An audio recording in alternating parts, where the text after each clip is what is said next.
Hello and welcome back to AP Psychology here on Educator.com. This time around, we're going to be taking a look at what the AP Psychology exam actually is. So, content-wise, we've got 14 units. And in looking at those 14 units, these percentages over here are going to be the number of multiple choice questions out of 100.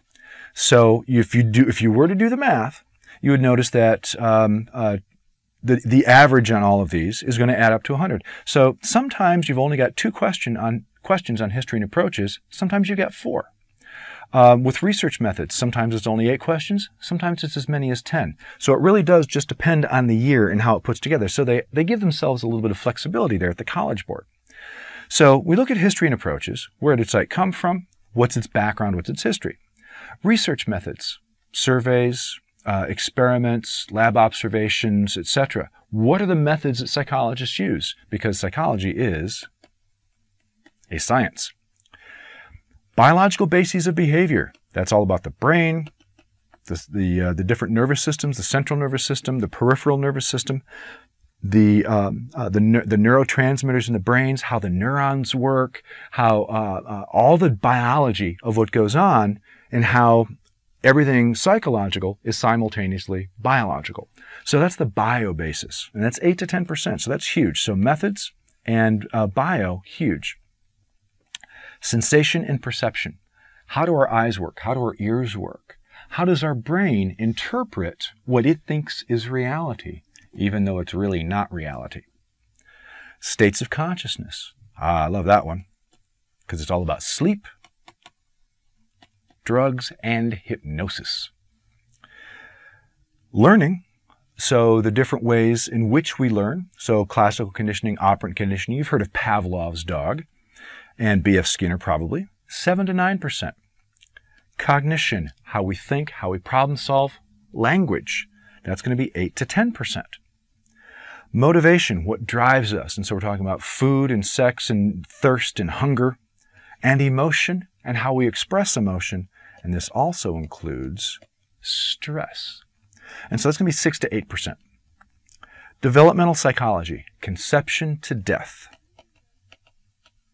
How we grow and change over the lifespan, 7 to 9%. Personality theories, Freud, id-ego, superego, psychosexual stages of development, defense mechanisms, along with some other theories of personality, 5 to 7%. Testing and individual differences. So we're going to be looking at psychological tests, intelligence tests, IQ, and what it means to have a valid and reliable test. There's abnormal behavior. The main reason a lot of people take psychology is to figure out what's going on with the disorders of people they know, or maybe what they might themselves feel. You know, why am I crazy? Why are other people crazy? That's what abnormal psych looks at. Treatment of abnormal behavior. So that goes from the various talk therapies into the cognitive therapies, into the behavioral therapies, as well as the drug therapies. And so all these different treatments and the possibilities that we have for that. And then finally, my personal favorite, social psychology. How does being in groups modify people's behavior? How does it change people's behavior? Are you the same person by yourself as you are when you're with one individual friend versus with a group of friends, and different situations in life? How are you modifying and changing your behavior? So this is the course content, and we literally have multiple segments for each one of these topics in order to give you the best basic overview and explanations of the most complex ideas, as well as all of the basic ideas in these topics. Multiple choice questions on the exam. There are 100 multiple choice questions. Occasionally they'll throw one out, sometimes 2, but they've gotten really good at it. So they get 100 multiple choice questions in 70 minutes. So that's basically 50 questions in 35 minutes, which means you have to be a reasonably fast test taker. Hopefully you're going to be working on that. And this is going to be 2/3 of your overall grade. So 100 out of your 150 raw score is going to be your multiple choice portion. And you have 5 answers, A through E, on your answer possibilities. So while most of us are used to having 4 answers on a multiple choice exam, the AP has 5. Names are possible, which is why we go through all the names that we do. So every one of the names that I have in these presentations, it's because they're possibly going to be on the exam or have been on the exam. Charts, always a possibility. They may ask you to examine a graph and make a decision on what the graph means. They may give you a drawing. I've actually seen a brain drawing on one of the released exams. And they give you a drawing of the brain, and it asks you questions about what you see in that drawing. So those are all possible. There used to be a 1/4 point adjustment for guessing. So you'd lose a point if you guessed. That is no more. So there's no 1/4 point adjustment for guessing. Guessing now, starting in 2012, guessing is good. If you can eliminate on the multiple choice wrong answers and get it down to 2 or 3, guess. Actually, even if you can't get it down to 2 or 3, still guess. Because you don't want to leave any blank answers. You want to maximize your possible high score. And there are going to be some definition questions. So there'll be, here's a phrase, is that A, B, C, or D, or E term? And then there are conceptual and application questions. And when we go over the full AP exam from 1999, that is one of the released exams, and I'm going to have the link for you, and you can actually print it out for yourself. But that full AP exam in 1999, I'll go over multiple choice exam strategies with you on how to not take somebody else's exam questions, but actual released AP exam questions and how to maximize your ability to do better on them. In Psych, we call them FRQs, free response questions. And you write the essay portion of it. There are 2 questions, and you have to answer both of them, and you have 50 minutes.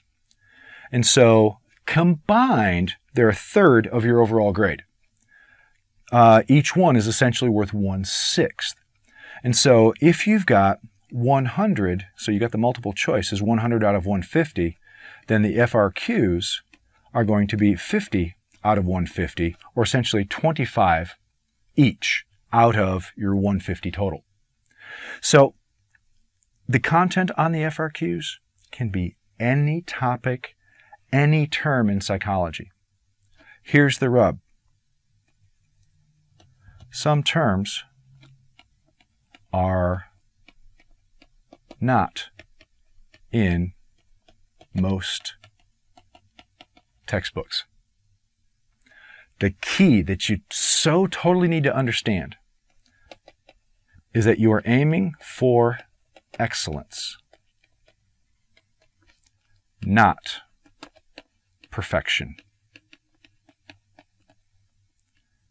If you're aiming for perfection, you're barking up the wrong tree. Here's why. 2012, there were roughly 200,000 students who took the exam. 2013, there were roughly 220,000 students who took the exam. Out of those 420,000, imagine how many got a perfect score. Well, on Twitter, I follow a guy whose name is AP Trevor. And so he's one of the bigwigs over at the College Board. And his job is to deal with the AP exams. Out of 420,000, there are 3 perfect scores in the last 2 years. You are not aiming for perfection. You are aiming for excellence. And that's okay.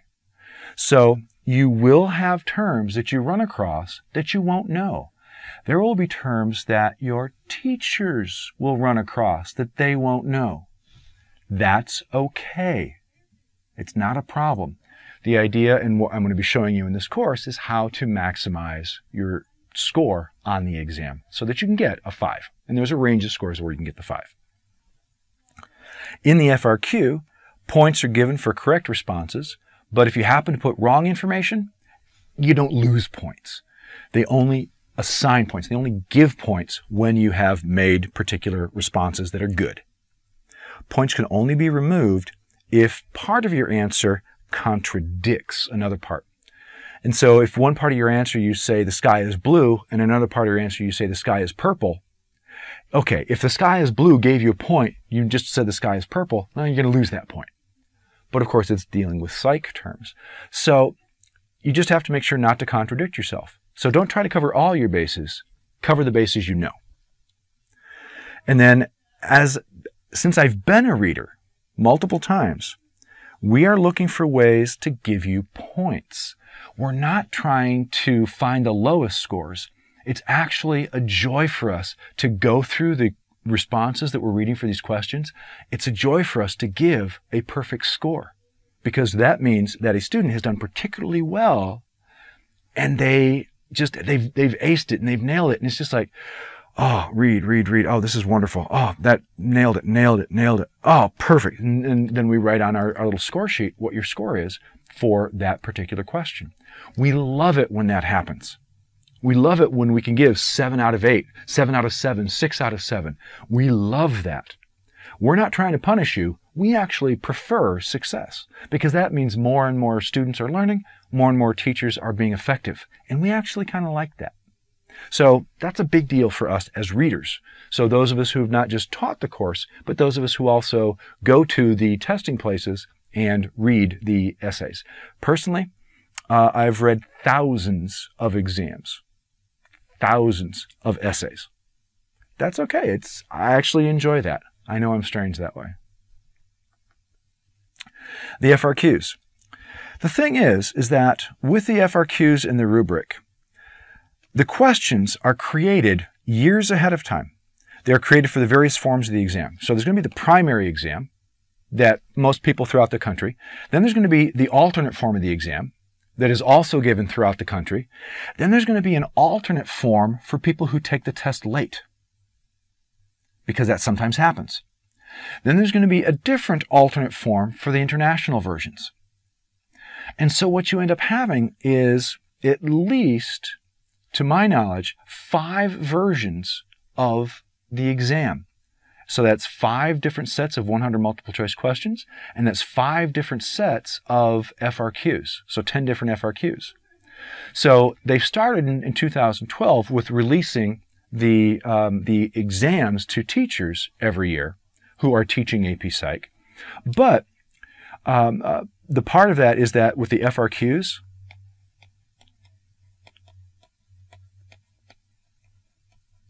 they are released annually with the scoring guide, with the rubric. And I will have links for you for all of those scoring guides that the College Board has put out there and made public. So you will gain from my experience and knowledge with the information and links I'm going to be giving you in this course and on this site. So they create the questions years ahead of time.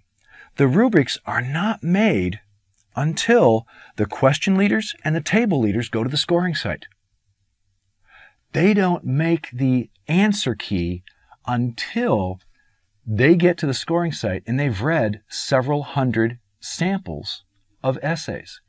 They know what basic correct answers should be, but they want to see the range of student responses. Then they've made the rubric, and then they bring in the teachers and the professors to go to the scoring site. And then that first day, the first part of the day, we practice with samples. And we make sure that we get reliability, which is to say consistency with the scoring. Once we have consistency down, we will then sit down for the next 7 days and read in packs of 25 groups of essays. So we'll raise our hand, we'll get a pack, we'll pull it out, we have our score sheet. We make sure that the score sheet matches up with the student IDs that are on the outside of the test booklets. And so we only see IDs. We do not see your names. We do not see your locations. We don't know who you are. We do not write on your responses. All we do is read your essays, how many points match on the rubric. And the more, the better. So with the FRQs, our goal is to make sure that you get an accurate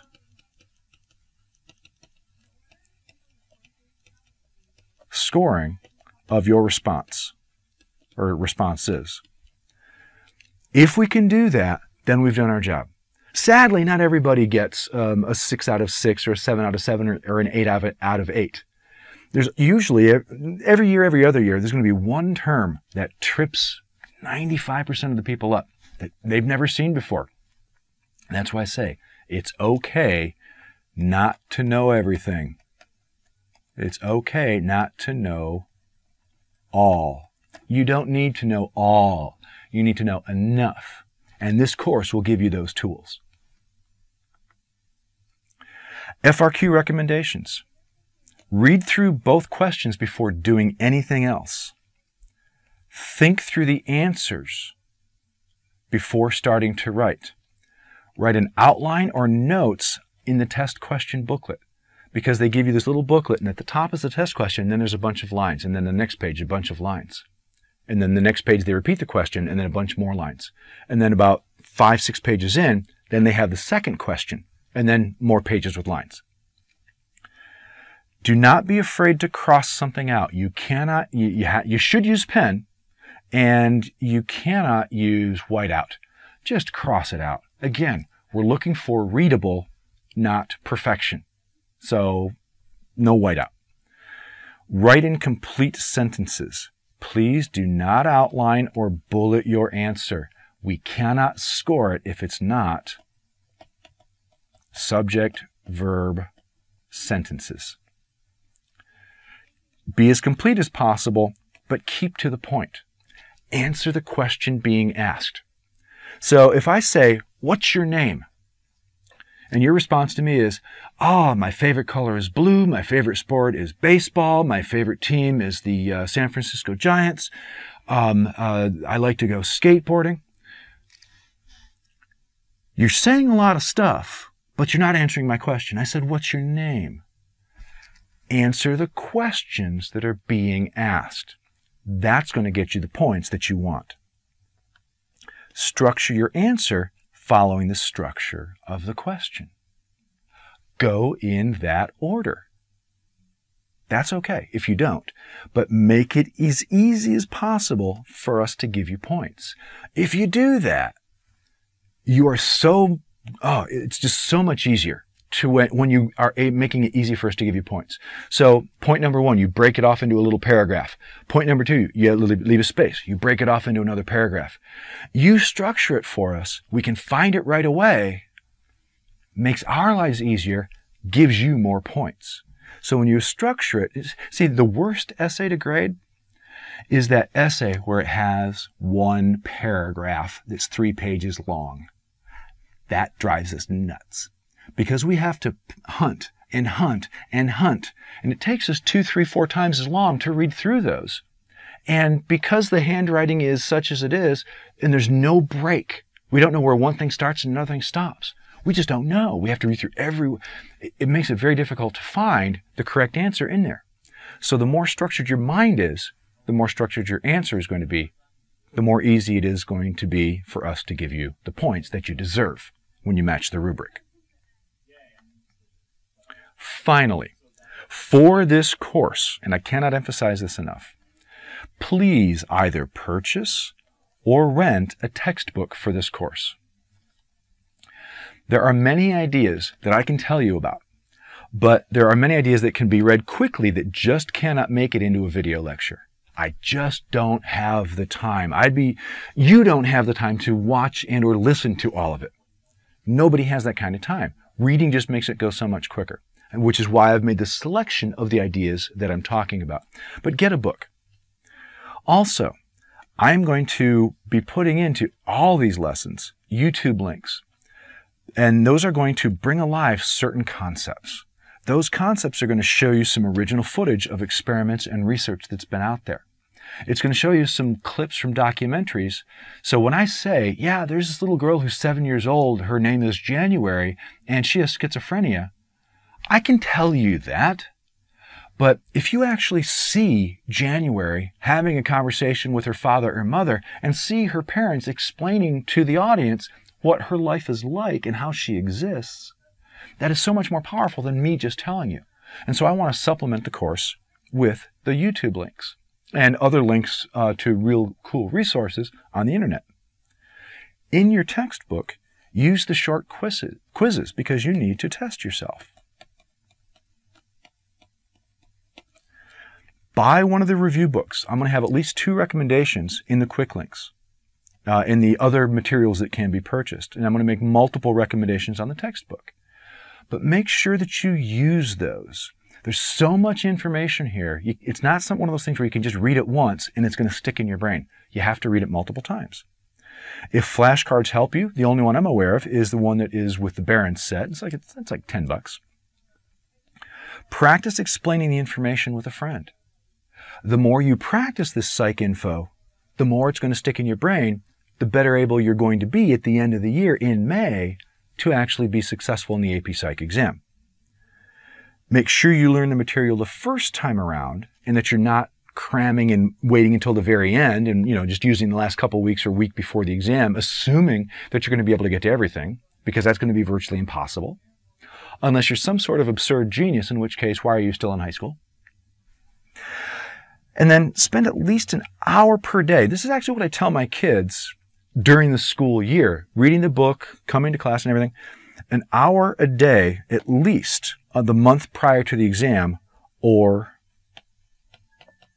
earlier. So please, if you want to be successful, do these things.